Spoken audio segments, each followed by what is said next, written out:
Dobbs Ferry, a housing development has been proposed on land that has long been protected.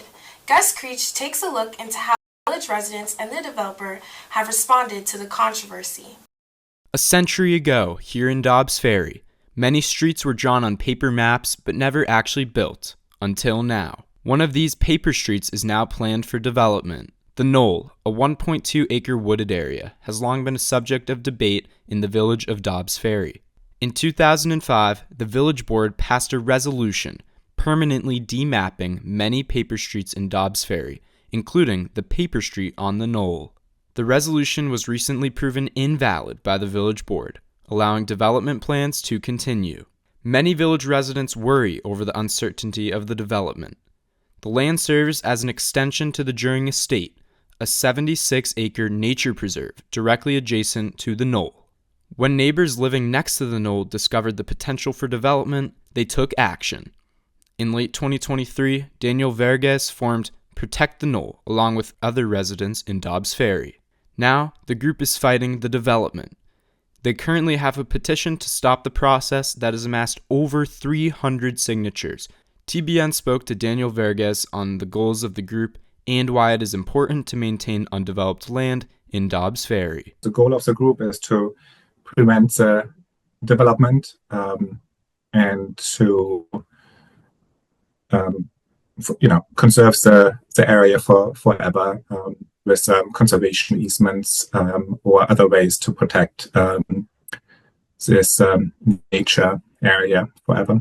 We want demapped paper streets to stay demapped. The Knoll contains 13 separate lots, 4 of which were purchased by Andrew Cortese in 2024. David Steinmetz, the lead lawyer for Andrew Cortese and the development project, recently spoke at a town hall meeting.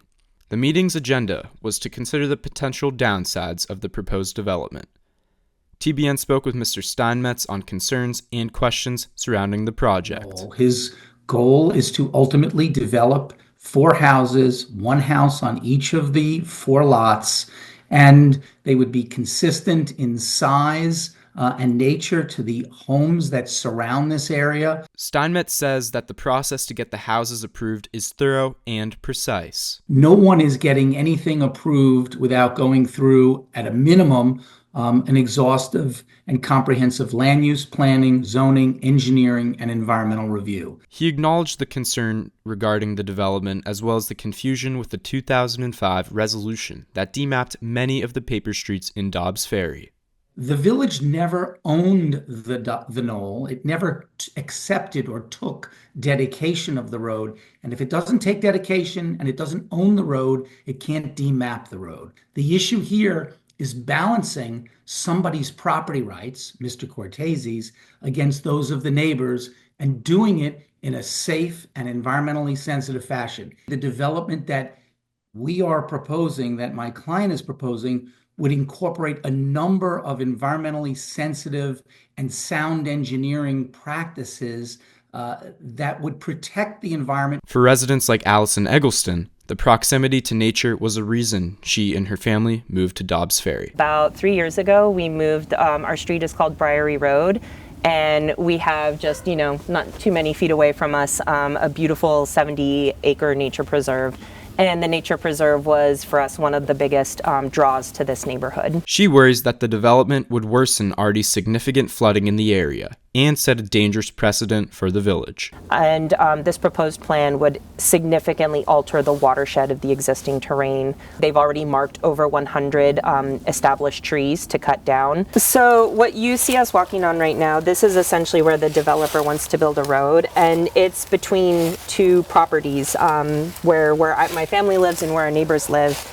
And so this was drawn out on paper almost 100 years ago. Right. And at the time, modern safety code didn't exist. But one of the things that we've pointed out to the developer is that anything that would be built here would be non-compliant with Dobbs Ferry road code on about 18 points. These blue markers are from surveyors that the developer brought in to mark out what would be the parameters of the road. And they just kind of show how the development actually is going to go back pretty far, pretty extensively, essentially effectively clearing out this whole wooded area that we're looking at right now. We really feel that if this one were to go through, that it would set this really dangerous precedent that suddenly many more of these green spaces in our village would disappear. TBN contacted Mayor Vincent Rossio of Dobbs Ferry for further information, but he declined to comment. We will continue to bring updates as the issue continues. This is Gus Creech reporting for Tower Broadcast News.